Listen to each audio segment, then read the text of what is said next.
আপনি কি জানেন কর্ণ এমন একজন বীর যিনি মৃত্যুর মুহূর্তেও দান ছাড়া পৃথিবী ছাড়তে চাননি?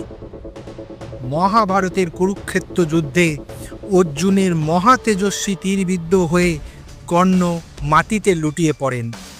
রথচক্র কাদায় আটকে গিয়েছিল, আর সেই সুযোগেই অর্জুন তাকে মারাত্মক আঘাত করে।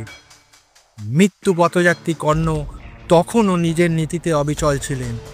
দান ছাড়া আমি মরতে চাই না।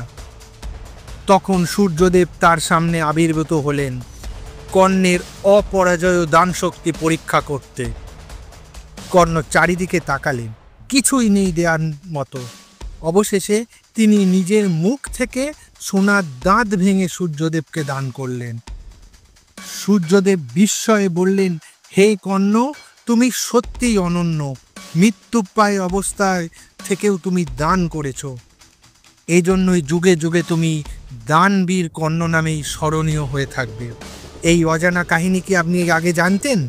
অবশ্যই কমেন্টে আপনার মতামত জানাবেন এবং বন্ধুদের সঙ্গে শেয়ার করুন, যাতে সবাই কর্ণের এই মহাদানের কথা জানতে পারে। আর মিথিক বাংলা চ্যানেলকে সাবস্ক্রাইব করে দেবেন।